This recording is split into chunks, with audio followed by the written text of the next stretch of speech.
রোজা রেখে হারাম রিলেশনশিপে যেও না। রোজা রেখে হারাম সম্পর্কে জড়িয়ে থেকো না। রোজা রেখে হারামভাবে চ্যাটিং করতে যেও না, এটা তোমার রোজার সওয়াব নষ্ট করে দেবে।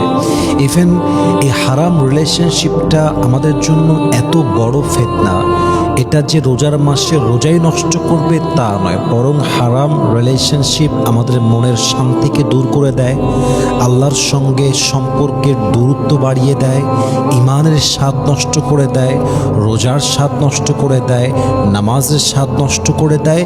এবং যেই বান্দা হারাম রিলেশনশিপে থাকে সে কোনো ইবাদতে কোনো রকম মনোযোগ খুঁজে পায় না, কারণ আল্লাহ নিজেই সে মনোযোগটা দূর করে দেয়। আর আমার যেটা মনে হয়, রমাজান মাস হচ্ছে সবচেয়ে বড় একটা golden opportunity, golden chance to break up your relationship, I mean হারাম রিলেশনশিপ। যারা অবৈধ সম্পর্কে জড়িত আছো কিংবা আছেন, এই রমাজান মাস এতটা সুবর্ণ সুযোগ আপনার জন্য, আপনি বের হয়ে আসতে পারবেন। আপনি বলতে পারবেন, যেহেতু রোজা চলছে আমি হারামভাবে কথা বলতে পারবো না। আপনাকে হারাম থেকে বের হতে হলে একটা লম্বা সময়ের ব্রেক দরকার আছে। আপনি যদি ব্রেক দিতে না পারেন, আপনার রিলেশনশিপটা এটা কিপ কন্টিনিউ চলতে থাকবে। আপনি যদি বের হতে চান, আপনাকে 1 মাস 1.5 মাস গ্যাপ দিতে হবে। যখন দূরত্ব বাড়বে তখন আপনি হারাম থেকে বের হতে সক্ষম হবেন, আদারওয়াইজ আপনি পারবেন না। এটা চলতে থাকবে অ্যাজ ইট ওয়াজ বিফোর, যেমনটা আগে ছিল।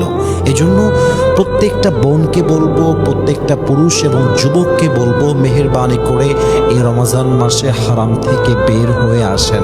আরে ভাই, যদি পছন্দই হয় বিয়ে করেন, বিয়ের জন্য ট্রাই করেন, প্রস্তাব দেন, প্রপোজাল পাঠান, try your best to get married with that person, চেষ্টা করেন। কিন্তু রমজান মাসে যখন আপনি হারামে জড়িয়ে যাচ্ছেন, হারামেই আছেন, চ্যাটিং করছেন, কল দিচ্ছেন, রাতের বেলা জেগে কথা বলতেছেন, আপনার রোজার কোনো ভ্যালিউ নাই। আপনার রোজা রাখা আর ডায়েট করা সেম। জাস্ট না খেয়ে থাকবেন, এর কোনো রেওয়ার্ড পাবেন না, সওয়াব পাবেন না। এবং মাথায় রাখবেন, আপনি রোজা রেখে হারাম রিলেশনশিপ করবেন আর আপনি প্রত্যেকদিন কোরআন তেলাওয়াত করে স্বাদ পাবেন, হতে পারে না। আপনি হারাম রিলেশনশিপে থাকবেন, চ্যাটিং করবেন এবং আপনি রোজার সওয়াবটা পরিপূর্ণ পাবেন, হতে পারে না। আপনি হারাম রিলেশনশিপে থাকবেন, ইমানের স্বাদ খুঁজে পাবেন, হতে পারে না। আপনি হারাম রিলেশনশিপে থাকবেন, চ্যাটিং করবেন, অবৈধ কাজ করবেন, আপনি আল্লাহর প্রিয় বান্দা হবেন, হতে পারে না। আপনাকে আগে বের হতে হবে, আপনাকে নিজের জীবনটাকে আলাদাভাবে পরিবর্তন করতে হবে। রমজান মাস হবে এমন মাস, যেই মাসে আমার সাথে হারামের কোনো সম্পর্ক নেই। হারামের সম্পর্ক নেই মানে হতে পারে সুদ, হতে পারে ঘুষ, হতে পারে গীবত, হতে পারে জেনা, হতে পারে পর্নোগ্রাফি, হতে পারে গান, হতে পারে সিনেমা, হতে পারে কোনো অবৈধ সম্পর্ক। কোনো হারামের সাথে রমজান মাসে আমার সম্পর্ক নেই।